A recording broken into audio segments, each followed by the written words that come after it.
Hello, I hope you're doing fine. I hope you're doing wonderful. I hope you're disco. And this is both a market brief and gold brief. And my executive summary, we have uh, bearishness and also some bullish developments. And it's really indecisive, so I'm really not leaning towards any camp right now. Thank God that my trading last week was unchanged, so I did not get caught. But that's how a trader do things. You have to be always careful. You have to be always on your toes, and that's what happened to me last week. And I think now I have to be more careful now, even though there are some bullish developments regarding the Dow theory, but it's not 100%. Nothing is 100%. All right. This is the VIX in the daily time frame, and we see right here a long tail candle in the VIX, and we reached a 32 over 32. Yet it's not really all the way bearish. You see some people that sold their insurance, but it's not all the way bearish. Okay? And usually when you go that high to make a bottom, you have to go for it again and make a lower high. So is this, according to the VIX price action, only price action, is this a bottom? The VIX would say no. So last time we had that, it was June 13th, and we had a go at it, and 16th on the 16th, and we made a lower high, and the market bottom at that time. And also in May, it's the same. It's like it repeat itself all the time. That's for the price action. So indecisive candle that is not bullish nor it is bearish like a shooting star or anything. It shows rejection from a certain level, but it does not show a reversal yet. In the indicators, we have a bullish combo, disco combo yet. And now the stochastic is hooking down, which indicates maybe a retracement. So that's the only thing in the indicators, but it does not indicate reversal in the VIX. All right, this is the weekly time frame. And also, unfortunately, in the weekly time frame, we have a bullish disco combo, an indecisive candle. So it's still not. It doesn't show any change of trend at all so far, but it is definitely indecisive. Last time we had a disco combo like this, it was June 13th. It was just before the bottom. So a lot of mixed signals here, a lot of mixed signals. But overall, the bullish disco combos usually means continuation to the upside for the VIX. It's really, really tough times now. It really is. There's no clear indication so far of where things are going to. Okay, the put to call. This is the equity put to call. This is the price action itself. And this is the highest, the highest ratio since 2020. In 2020, it was all one and done, but usually these type of ratios, when it goes that high, you have to test it again, like in the VIX. Also, there's a bullish disco combo in the price action for the equity put to call. Let's look at it in the weekly time frame. Same bullishness all the way. Last time this happened was 22nd of August, and after that we were lucky to have a bearish one, but this is like a bear bull trap because it fakes you out, boom, and it goes back up. So maybe we're not gonna have an action like this one, and no one knows the future. This one we had a fake out too, bearish then bullish, and we made the bottom at that time. Okay, So this is the fake out. Boom. So it's really, really hard. It really, really is hard. A lot of mixed signals. Last week, a lot of things changed fundamentally, and no one knows what's going on. And also, if you look at the Britain's decision, the central bank, it may indicate an early intervention for a tough recession in Britain, maybe in the world economy. So their action was not to fight inflation at that time. Quite the contrary, to boost economy. And that made me think, maybe they are ahead of the world now. Same thing happened in Japan.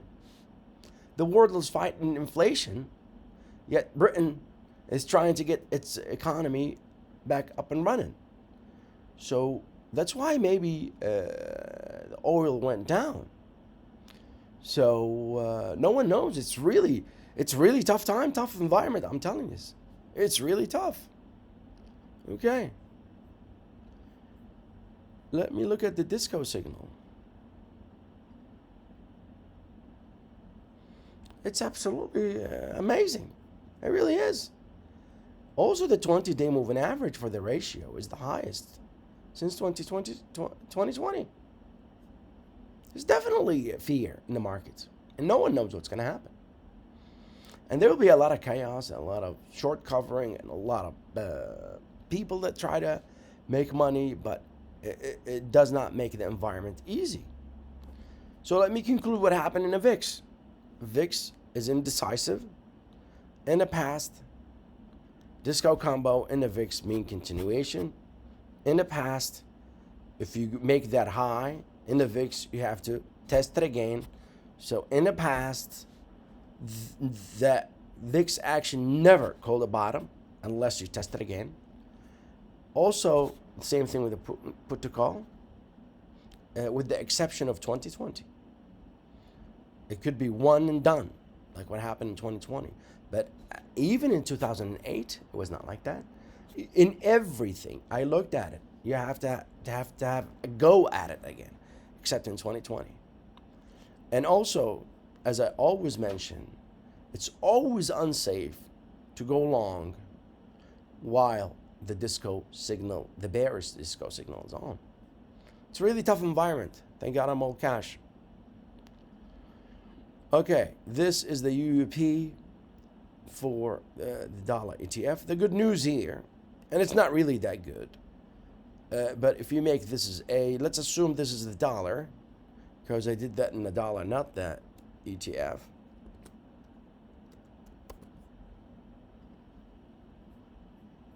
So let's assume this is A, the high of July, and this is B, the high of the low of August. This is 162 Fibonacci extension. Usually some volatility takes place after the 162. Maybe, maybe not. So the world would have better relief if the dollar retraces. But this is only we only identify the places of sellers. So this is definitely a seller zone. But the bullish disco combo is high, and also the RSI is an extreme strength, and usually this strength does not stop. It's not always one and done. I was hoping with this one, and we test it and we go down, but since we made this high reading, history suggests that we're gonna test it again. Sorry to be that pessimistic, but I'm not. It's indecisive. So let's look at the Dow Industrial. There's a beautiful development right now. If you're bull, the confirmation of Charles Dow says that Dow Transports and the Dow Industrial must confirm each other to have a new trend. Yet they did not this time. The Dow Industrial made a lower low than June, okay? And it's still in breakdown mode. So they almost are confirming each other. And same is with the transport, except if it's a bear trap and we rally on Monday. So if we rally on Monday, there are definitely a ray of hope. That means this is a bear trap, and this confirms Charles down. Yet there were no NASDAQ back then. So if you replace the Dow with the Qs or the S&P, the S&P did not make a new low. The Qs did not make a new low. Okay? S&P did not make a new low. So that's Dow theory in action.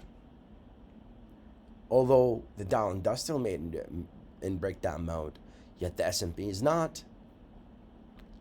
The Qs is not. The transport is.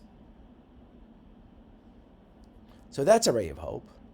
But no one knows what's going to happen. For sure, we are in a downtrend. For sure, we're in breakdown mode in many, many, many indices. Let's look at Google.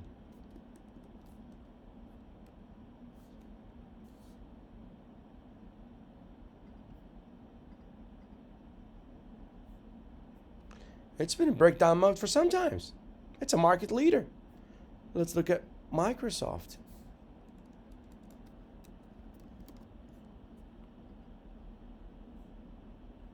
Same is true. So it's a lot of mixed signals. S&P did not. The Qs did not. NASDAQ did not. The industrial did, but it could be a bear trap. So that's why we have to step back and look. That's why no one knows the future. A lot of bears are very happy now, and their self-esteem is so high now because it worked in their favor, but they were really locked out in many ways. Although they made good decisions when it comes, for example, if they really did it that way, they're really smart. If they look at this pattern, for example, of the 50 and 20 right here, failures. So you failed in April. And I really doubt they make that. I really, really do. Most of them are very negative. That's why they feel their self-esteem is so high. So they had this pattern right here in the 21st of April. Failure, boom.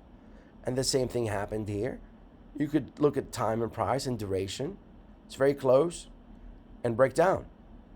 If they really looked at it this way, that means they are very objective. But I talk to so many bears that always are pessimistic all the time and their self-esteem. And more power to them. I'm happy for them, but I'm trying to justify the changes in my analysis and in the market behavior too. So if you look at this stuff, well, okay, we failed at the 200, we failed at 50. That's not good. Let's break down, and also you failed at this head and shoulder. You made a measured move, and boom, boom, you have a bigger head and shoulder, and you have a measured move. See, now I can understand their logic if they talk objectively. But the way I talk to them, they're always up bearish. That's why I changed my view, because I've seen changes in the chart. Last week I was so happy. It is definitely based on things. Look, one of the highest trading volume for the Dow was last week with a hammer, followed by a bullish engulfing. Tell me that's not bullish. And they accuse us to be brainwashed. Yet, on the Fed day, reversal with rejection. That's why you turn bearish. They were locked out. They were really locked out. But I'm not trying to defend myself. I'm saying I change with the chart. I was happy last week. Confirmation, rejection, bearish. Very simple. I don't know the future. And now, breakdown mode in the Dow could be a bear trap. Okay? So no one knows.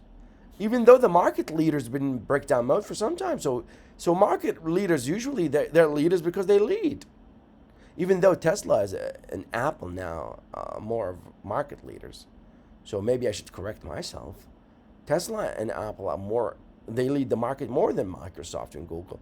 But let's say mega caps are breakdown mode, even though they're not that far, so they could trap some bears.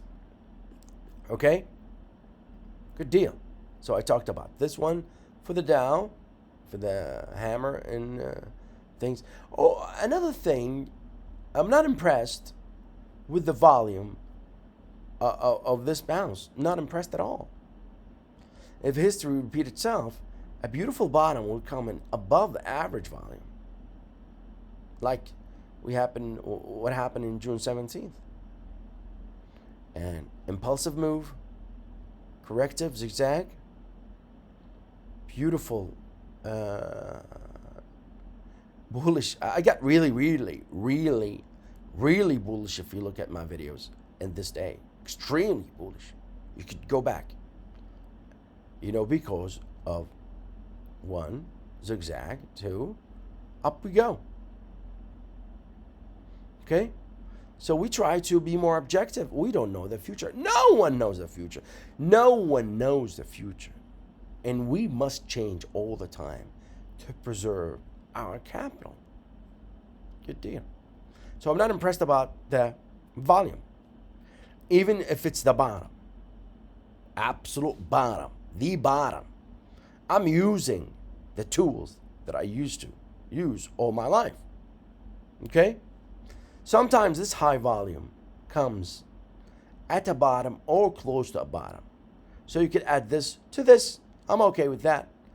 But if we look at 1 day action, usually you have high volume.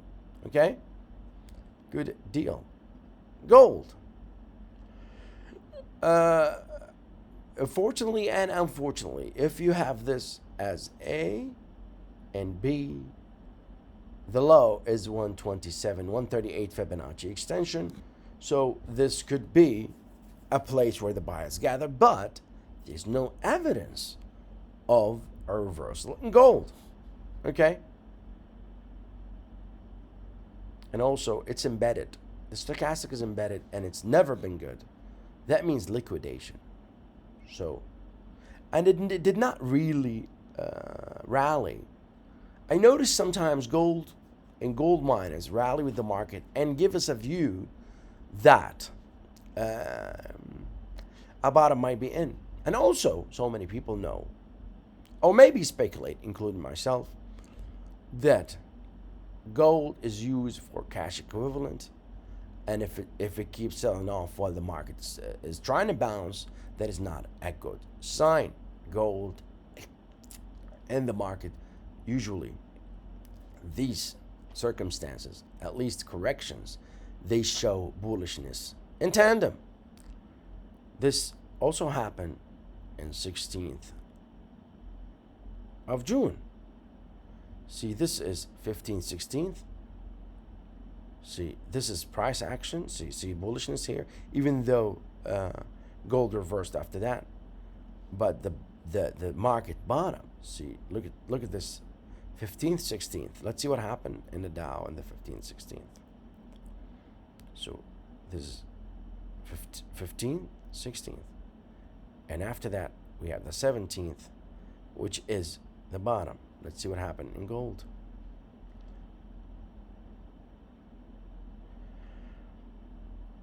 So it did not show absolute bearishness, not like here. So that's a suspect of this bottom. Silver, on the other hand, shows extreme strength, yet now is in bearishness, but not in bearish disco combo. And usually, like in the put to call and the fix, you have a go and you try to test it. This is evidence in the stochastic. You have a go and you try to test it. And once you confirm this by lower low, it's like a breakdown in M formation. A lot of bearishness happen. You have a go, test it, confirmed it here, boom. Okay? And also the failure of going over 80 is not always bullish, and the failure to maintain 50 in the RSI is not always bullish, although its price action is bullish in comparison to the market, in comparison to gold. SLV or silver did not make a low, and although it is below June's 16th low, or maybe let's call it May 11th low, but it's performing better than everything right now, at least for the last 20, at least for the last 15 working days. But not to mention, always go failure, go failure.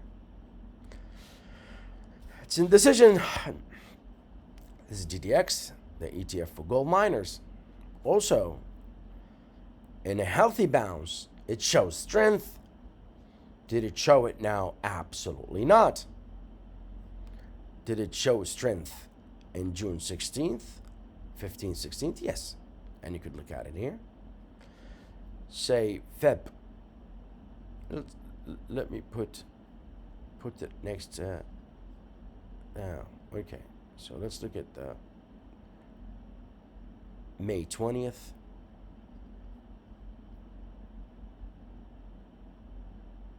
Actually, it led the market in May 20th. It was going up while the market's going down. Okay? Let's look at, this is a better bottom, let's say March 14th. Also, we have two bottoms, low and higher low between Feb 24th till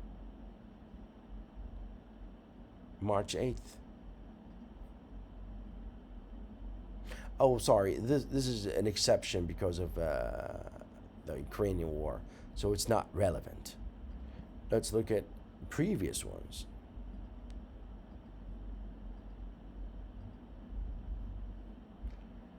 Okay, irrelevant. Let's look at December.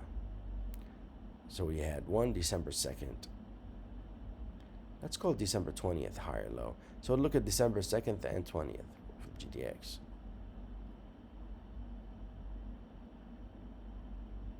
See? By 20th, it was leading the market up. So definitely, GDX is correlated. So many people, including I, believe it's a liquidity benchmark. If it's going down, you have lack of liquidity. If you have a lack of liquidity, you keep going down. In conclusion, indecisiveness in everything at all, period. Beautiful bounce with just a little bit above average in volume in the major indices in the stock market, yet there does not show real bottom yet. Extreme high reading in the put to call that is usually always a warning sign, except in 2020 when it was the top. VIX is the same. Dow theory is complicated right now. Is it the Dow Transport and Industrial, or we use Dow Transport and NASDAQ? There's definitely some indices are in breakdown mode and some indices are not. A lot of people follow the S&P. So S&P is not in breakdown mode. A lot of indecisiveness. Please like if you like, share, subscribe, and do remember, this goes forever.